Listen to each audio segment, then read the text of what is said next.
Hello दोस्तों, स्वागत है आपका आपके अपने यूट्यूब चैनल स्टडी विद एजे में। इसमें आज की वीडियो में मैं आपके लिए लेकर के आया हूँ आपकी कक्षा 8वीं भाषा भारती हिंदी की एक बुक है बच्चों। इसमें जो भी प्रश्न है, किस प्रकार के प्रश्न आपसे पूछे गए हैं, सारे प्रश्नों के उत्तर और आपकी जो चीज़ें इसमें दी है, खालिस्तान और आपके अलंकार के बारे में दिया है, तो सारे पर्यायवाची विलोम शब्द, सारी चीज़ों के उत्तर इस आज की इस वीडियो में हम देखेंगे। पाठ को पढ़ेंगे और उसके बाद पूरे प्रश्नों के उत्तर हम देखेंगे। कविता है, कविता का भावार्थ, संदर्भ, प्रसंग सहित सारी चीज़ें हम इसमें देखते हैं। तो वीडियो में आप अंत तक बने रहिएगा। आज की इस वीडियो में हम देखेंगे पाठ 1 वर्दे, इसके बारे में जानेंगे और इसके सारे प्रश्नों के उत्तर हम देखेंगे।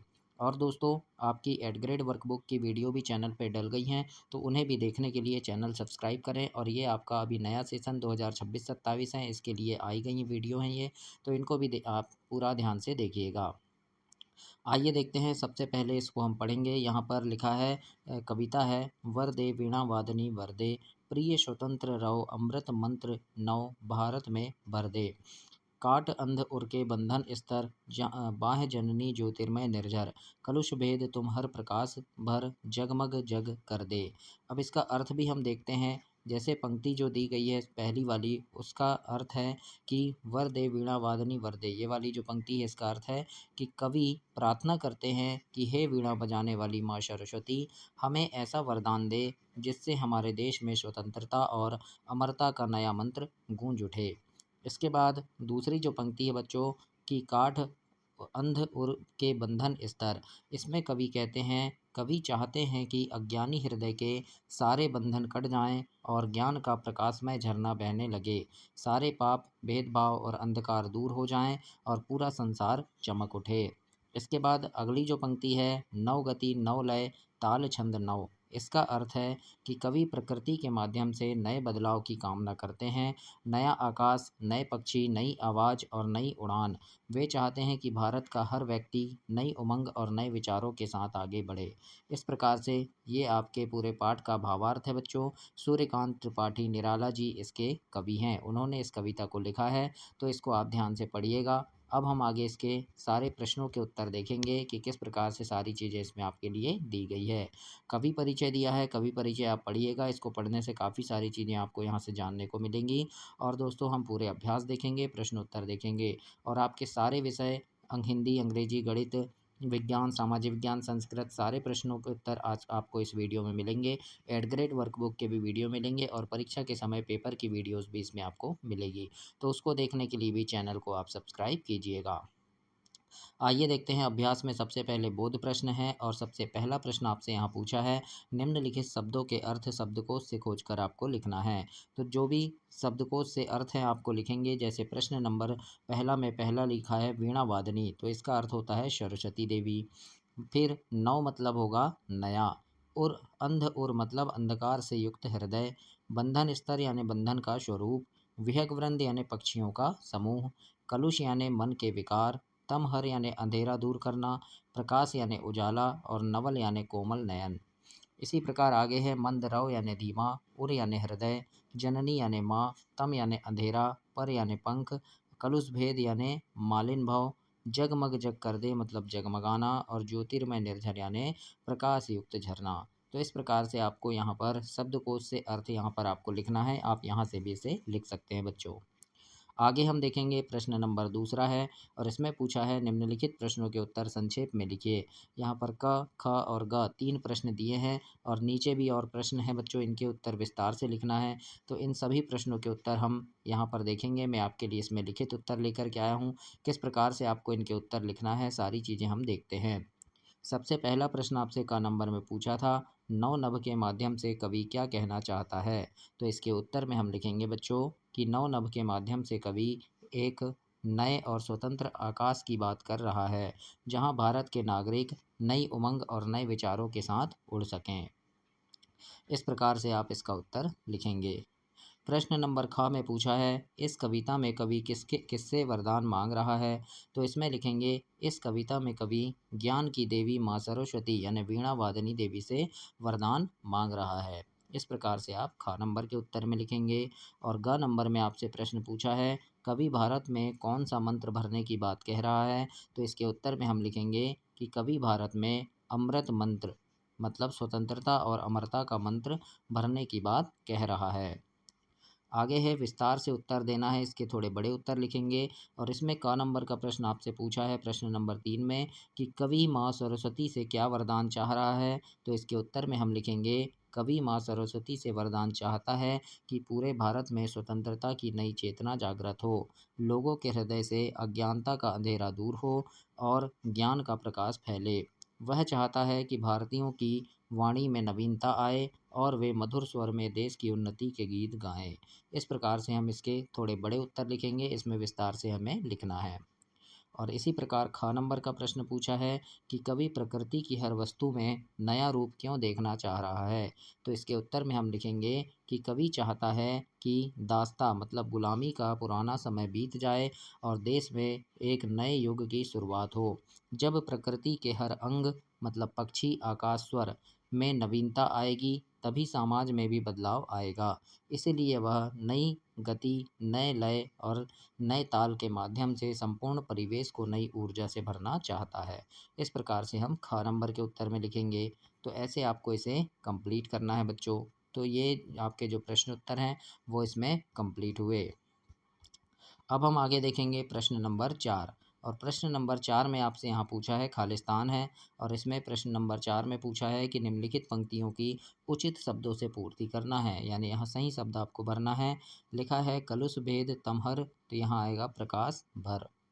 काट अंध के उर के बंधन स्तर, बहा जननी ज्योतिर्मय निर्झर, न नव पर नव स्वर दे।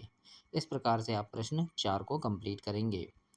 आगे देखेंगे प्रश्न नंबर 5 है और इसमें पूछा है निम्नलिखित पंक्तियों के भाव स्पष्ट करना है।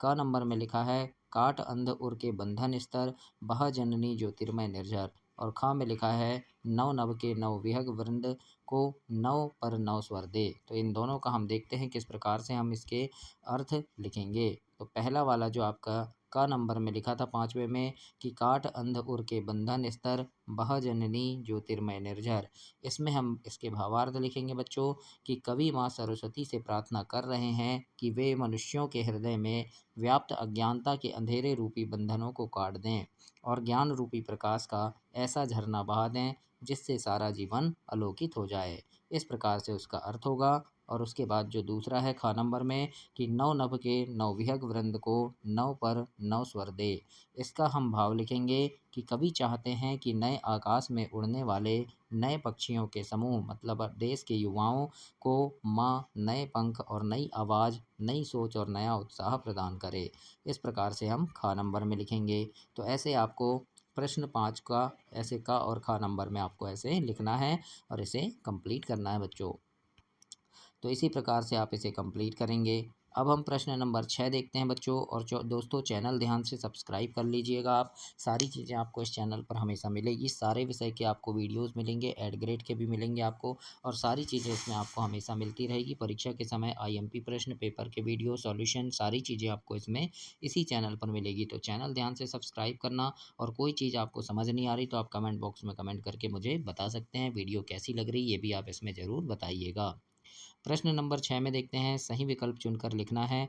क नंबर में लिखा है नव नभ के नव विहग वृंद को पंक्ति में कौन सा अलंकार है? तो इसमें बच्चों अनुप्रास अलंकार है। इसमें ख नंबर आपका सही उत्तर होगा। अगला है वरदे कविता के रचयिता कौन है? तो इसमें सूर्यकांत त्रिपाठी निराला जी इसके रचयिता हैं, इसके कवि हैं। विहग वृंद का आशय क्या है? तो इसका आशय है पक्षियों का समूह। तो इस प्रकार से आप इन तीनों को ऐसे कंप्लीट करेंगे। अब यहाँ प्रश्न नंबर 1 में आपसे पूछा है निम्नलिखित शब्दों का शुद्ध उच्चारण करना है, मतलब इनको आपको पढ़ना है। जैसे लिखा है वीणा वादनी, स्वतंत्र, अमृत, ज्योतिर्मय, विहग वृंद, बंधन, निर्झर, जननी। तो इस प्रकार से आप इसे पूरा पढ़ेंगे बच्चों और इसे ऐसे कंप्लीट करेंगे। अब हम आगे देखते हैं क्या दिया है आगे आपके लिए यहाँ पर। तो यहाँ पर अब दूसरा प्रश्न है, इसमें लिखा है कि वर दे पाठ में आए रा के विभिन्न रूप, है ना, मतलब रा कौन कौन से होते हैं। जैसे एक रा की रेप लगी रहती है, फिर प में ये प्र वाला रा हो गया, है ना, फिर एक इस प्रकार से रा होता है, जैसे क्र लिख दिए तो ऐसे हो गया। तो इन इन शब्दों को आपको लिखना है पाठ से छाँट कर। प्रश्न नंबर 3 देखते हैं, लिखा है निम्नलिखित शब्दों के नीचे बनी पहेली से दो दो पर्यायवाची शब्द खोजकर आपको लिखना है। तो यहाँ से पर्यायवाची लिखना है किनके, तो अमृत, जननी, रात, जग, आकाश और विहग, इनके पर्यायवाची लिखना है आपको, यहाँ से छांट कर लिखना है। तो जैसे अमृत का हो जाएगा सुधा और अमी, है ना, ऐसी इसी प्रकार जननी का माँ और माता, रात का हो जाएगा रात्रि और निशा, जग का संसार और जगत, आकाश का नभ, गगन, विहग का पक्षी और खग। तो ये आप लिखेंगे बच्चों। और यहाँ पर लिखा है तो यहाँ पक्षी और खग, तो जैसे ये पक्षी लिखा है, ये खग लिखा है ना, तो ये मिल गया, तो ऐसे गोला भी आप इसमें कर सकते हैं। तो ऐसे आप इसे कंप्लीट करेंगे। आगे देखते हैं प्रश्न नंबर चौथा। और चौथे प्रश्न में आपसे पूछा है, तम हर प्रकाश भर में एक दूसरे के विपरीत अर्थ वाले शब्द प्रयुक्त हुए हैं। इस प्रकार के 5 शब्द आपको लिखना है, मतलब विलोम शब्द लिखना है ना। तम का विलोम हो गया प्रकाश, स्वतंत्र का परतंत्र हो जाएगा, बंधन का मुक्त, नव का पुरातन और अमृत का गरल, है ना। तो इस प्रकार से आपको ऐसे विलोम शब्द लिखना है। तो ऐसे आप इसे कंप्लीट करेंगे। अब हम आगे देखते हैं, यहाँ लिखा है यह भी जानिए। तो बच्चों यहाँ पर उपमेय, उपमान, साधारण धर्म, वाचक, मतलब यहाँ पर शब्द वाक्य किस प्रकार के रहेंगे वो दिया है ना। तो इसे आपको अच्छे से पढ़ना है बच्चों। और यहाँ प्रश्न नंबर 5 है कि निम्नलिखित उदाहरण में उपमेय, उपमान, साधारण धर्म, वाचक शब्द छांटकर तालिका में लिखना है। जैसे यहाँ लिखा है सीता का मुख चंद्रमा के समान सुंदर है। तो यहाँ से आप छांट कर यहाँ लिखेंगे कि उपमेय क्या हो गया, सीता का मुख, है ना, सीता का मुख क्या हो गया यहाँ, उपमेय हो गया, है ना। मतलब किसके बारे में बताया गया है, सीता के मुख के बारे में। उपमान मतलब जिससे तुलना करते हैं हम, चंद्रमा से तुलना की है तो चंद्रमा हो गया उपमान। साधारण धर्म मतलब कौन से शब्द से तुलना की है, सुंदर शब्द से। और वाचक क्या हो गया, के समान। तो इस प्रकार से आप लिखेंगे। इसी प्रकार दूसरे पंक्ति में उपमेय हो जाएगा मन, उपमान हो गया पीपर पात, और साधारण धर्म है डोला, और वाचक हो गया सरिस। उपमेय इसमें अब हरिपद हो जाएगा, उपमान कमल हो जाएगा, साधारण धर्म कोमल है और वाचक है से, है ना। और उपमेय अब अगले वाक्य में कुटिया उपमेय हो गया, उपमान है नंदनवन, साधारण धर्म फूल उठी और वाचक है सी। तो इस प्रकार से आप इनमें चारों का ऐसे लिखेंगे। तो इस प्रकार आप इसे कंप्लीट करेंगे। अब आगे योग्यता विस्तार है बच्चों, इसको आपको अपने कक्षा में बच्चों के साथ बातचीत करनी है, अपने सहपाठियों के साथ या अपने शिक्षकों के साथ, और इसे आप ऐसे कंप्लीट करेंगे। तो ये आपका पाठ 1 समाप्त हुआ। अगली वीडियो में हम पार्ट 2 देखेंगे। और तब तक के लिए आप चैनल को सब्सक्राइब करें, वीडियो लाइक करें और अपने दोस्तों तक भी इसे शेयर करें। और सारे विषय की वीडियो के लिए चैनल ध्यान से सब्सक्राइब कीजिएगा। धन्यवाद बच्चों।